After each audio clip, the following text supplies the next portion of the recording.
Olá, meus queridos, que o Senhor Jesus tenha dando aí para vocês um excelente dia. Aqui em João capítulo 9, eu estava lendo e fala do episódio de quando Jesus cura um cego de nascença, né? Jesus estava passando e ele viu um cego de nascença. Aí os seus discípulos perguntam para ele: mestre, quem pecou, este homem ou seus pais, para que ele nascesse cego? Jesus responde: olha, nem ele nem seus pais pecaram, aconteceu para que a obra de Deus se manifestasse na vida dele. E aí ele continua, né? E aquele cego, né? Jesus disse, nem ele nem seus pais, para manifestar a glória de Deus, né, na vida dele, manifestar a obra de Deus na vida dele.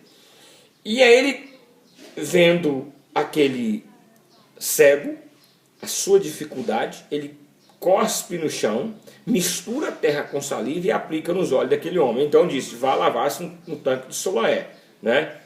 E ele foi e se lavou no tanque de Siloé e ele ficou curado imediatamente, né? E agora, os seus vizinhos que anteriormente tinham visto mendigando perguntaram, não é este o mesmo homem que costumava ficar sentando mendigando? Porque eles conheciam que ele era cego, que estava mendigando, que não tinha condição de trabalho. E agora os seus vizinhos começam a ver que eles estavam andando para todo lado. E agora eles estavam enxergando perfeitamente. Aí alguns vizinhos falaram, não, é ele mesmo. Porque eu conheço ele desde criança, eu sei quem ele é. Ele era cego, agora veio. Não, pode ser que seja parecido com ele. Aqueles que não eram do círculo mais próximo, né? Então, acontece o seguinte, irmãos.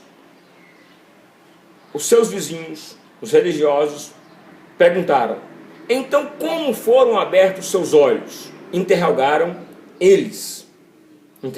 Como que seus olhos foram abertos? Né? Ele respondeu, um homem chamado Jesus misturou terra com saliva, colocou nos meus olhos e me disse que fosse me lavar em Siloé. Lavei e agora vejo. E eles perguntaram, onde está esse homem então? Falaram, eu não sei onde eles estão. Só que os fariseus, os religiosos da época, ficaram indignados com aquela atitude de Jesus. Sabe por quê? Porque era sábado. Embora aquele homem sofresse a vida inteira, já era de maior de idade, ele estava sofrendo a vida toda, eles não se compadeceram. Por quê? Porque eles estavam preocupados com os ritos, com os costumes, com os usos e costumes, preocupados com você não pode fazer isso, preocupado com não pode fazer aquilo, embora o homem agora estivesse livre da sua cegueira. Né? Eu vejo aqui com muita preocupação e alguns fariseus disseram, esse homem não é de Deus, pois não guarda o sábado. Chegaram a acusar Jesus de não ser de Deus por não guardar o sábado, por não guardar a lei. Mas aí o outro lá dentro do círculo mesmo do religioso perguntou, mas como pode um pecador fazer tais sinais miraculosos se não vier de Deus? Não é? Aí tornaram a perguntar mais uma vez ao cego, que diz você a respeito dele? Foram seus olhos que ele abriu? O homem respondeu, ele é um profeta. E os judeus não acreditavam que aquele homem fosse curado. Eles não acreditavam que ele era cego. Não é? Aí eles foram aos seus pais e perguntaram aos seus pais, ele era cego mesmo? Falou assim, ele era cego. Mas pergunta a ele mesmo, ele tem idade para responder, porque os seus pais estavam com medo os religiosos expulsarem eles da sinagoga, por isso eles falaram, não, ele já é de maior de idade, ele responde pelos seus atos. Pergunte ele aí, pergunte ele. Aí eles foram novamente pela segunda vez, chamaram o cego e perguntaram, para a glória de Deus, diga a verdade, sabemos que este homem é pecador. Ele respondeu, e aqui está a chave do texto. Olha o que ele respondeu. Eu não sei se ele é pecador ou não.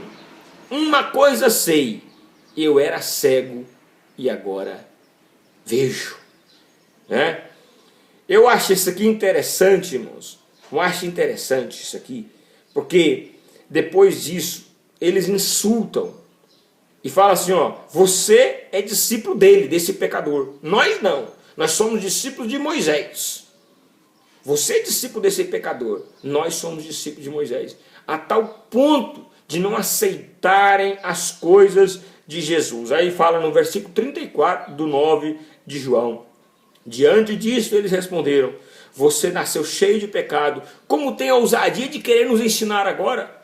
Falando algumas coisas, ainda, você é muito ousado, rapaz. e eles vão e expulsam aquele rapaz, expulsam ele da sinagoga. Veja bem, não se alegraram com a cura dele, não se alegraram com o milagre, chamaram de Jesus, né, de ser pecador, e ainda expulsaram ele da sinagoga.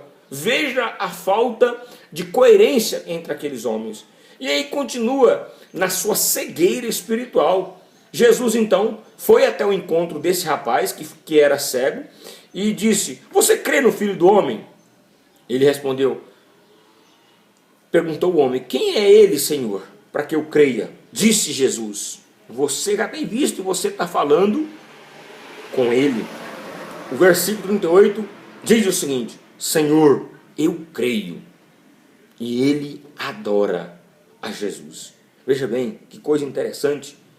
Então o homem diz: eu creio.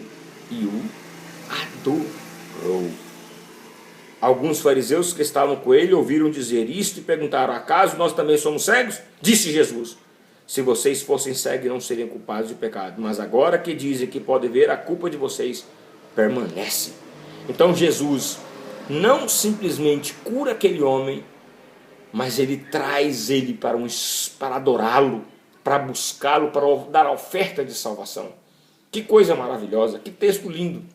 Embora muitas pessoas não alegrem com as coisas que acontecem conosco, por causa de rituais, por causa de guardas de dias, por causa de cerimoniais, por causa de muitas coisas, Jesus, além de dar a cura àquele homem que era cego de nascença, dá a ele a oportunidade de adorá-lo.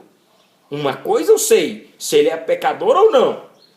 De uma coisa eu sei, eu era cego e agora vejo. Esse é o Jesus que nós servimos. Um Jesus que nos dá a oportunidade não somente de curar os males que nos afligem, se ele quer, ele assim pode fazer, mas é o Jesus que nos oferta muito mais do que isso. A oferta do mal espiritual, a oferta de nós nos livrarmos deste mundo corrompido e, em vez de adorar a tantas outras coisas, poder aproximar e adorar o Filho de Deus. Tenham um bom dia a todos.